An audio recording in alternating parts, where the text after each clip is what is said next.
against you. Yes, Your Honor. You say you've been there for your daughter her entire life, and you're here today to prove you are Zaylee's father. Yes, Your Honor. All right, Mr. Rasmussen, why is Ms. Miller saying you're not Zaylee's father? Your Honor, I believe it's just out of pure hatred. She just doesn't want me to have visitation. I drive 160 miles every other weekend just to pick up my daughter and drop her off. That's about 10,000 miles. When you hear a man say he drives 160 miles every weekend just to see his daughter, you can feel his love. Most parents struggle with 16 miles. He's doing 10 times that. That's not convenience. That's devotion. This is about visitation, too. He loves his daughter, but you don't want him to have the visitation. Is that true? Yes, Your Honor. Why is that?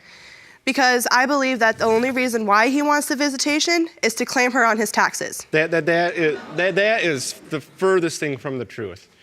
I want my visitation because my daughter means the world to me. I want to be in her life as much as I possibly can. I mean, if he's driving 160 miles each way every other weekend, the money he would get in his taxes, he's spending in. Why is it you don't want him involved in this child's life? Because I still believe that he's not hers. Okay, and listen, that's what we're here for. I want to get down to the bottom of the truth. Yeah. You don't believe he's her biological father? Yes, Your Honor. So explain to me why. When she was conceived in March of 2011. He wasn't even in the same state. He was in Vegas. And at that time in March, I wasn't even with him. I was with somebody else because he broke up with me because he cheated on me. I'll be the first to admit it was a mistake. Okay, we've gotten the fact that you two have an on and off relationship that has infidelity woven through. I understand that. Ms. Miller, you were stating to the court that you were intimate with someone else and you believe that you were intimate with that other person during the time Zaylee was conceived and Mr. Rasmussen was all the way in This is where the case turns from sad to downright petty. To accuse a father of only wanting visitation for tax benefits while he's driving hours, paying child support, and showing up consistently? That's a jab that feels unfair. 6 months, 5 or 6 months old. You believed you were the only possible biological father. That is correct. We never broke up. There was never any, that I can recall, there was never any split there. The relationship was on and off in a sense, but we never. But by that time she was born, so she already had your name. She already had my name. Did you sign the birth certificate? That is correct. Your name's on the birth certificate. I have Jerome, that right. Will you hand me that, please? I have that right here. My name is on that birth certificate. If you want more episodes of Paternity Court, make sure to subscribe and click on the notification bell. So you're on the birth certificate. Yep, I was at. You're at the birth? I was at the birth. I was at every single doctor's appointment. When Zaylee was born, you were at a doctor's appointment. I was at home because I had to work that day. I was at my job as a cashier. I got a phone call and I answered it. They said she was going into labor. I said, okay. I hung up the phone. I quickly finished up as fast as I could with that particular customer. I turned off my checkout light, told the next customer in line that something came up. I either had to go to another line. I went up to my manager, my immediate supervisor, said, hey, I gotta go. My girlfriend's in labor.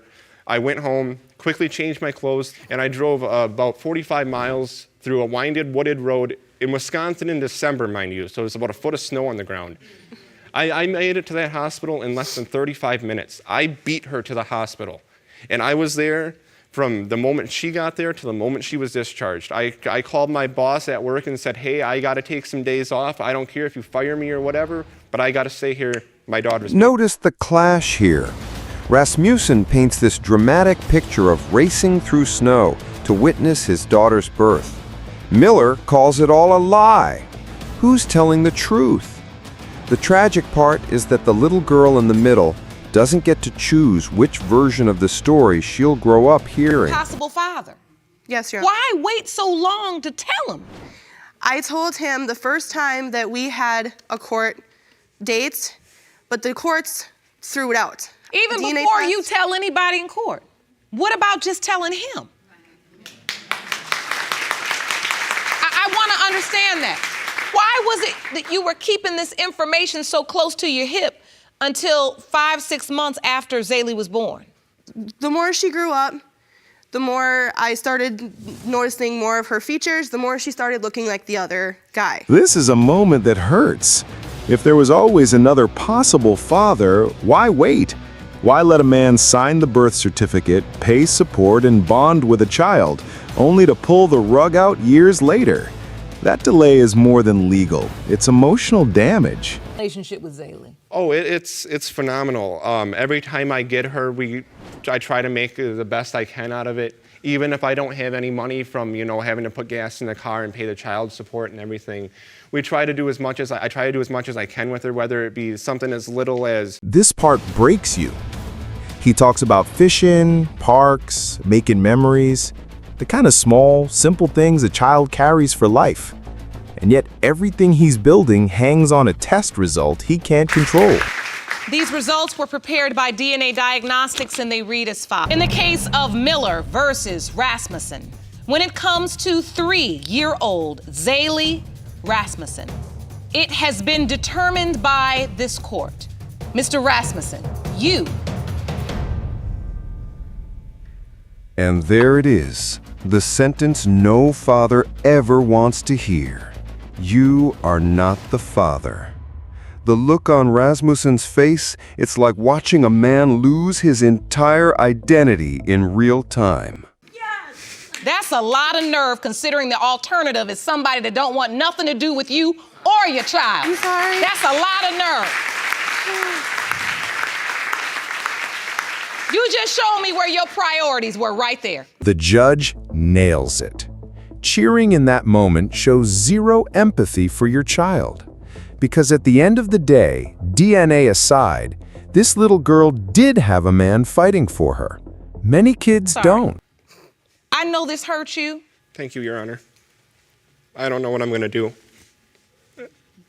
She's my whole world. Everything I do is for her. She was the reason I went to work every day. I know you have a bond with her. I feel like my whole world is in ruins now. Oh.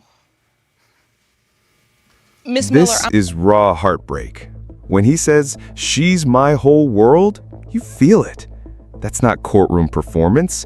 That's a man realizing the foundation of his life just who collapsed. her father is. Whether or not that man wants to be in her life, physically present and participate, he does have a legal obligation to help support her financially. It's important that you make this right. She'll one day ask, "Where's my father?" Every action you take from this point will write the story that you will later have to tell her. I wish you the best of luck. We have counseling for you. Court is adjourned. And the judge is right. One day, this little girl will ask, "Who is my father?" How that story gets told will shape her forever. Courtroom battles end, but the scars on children last.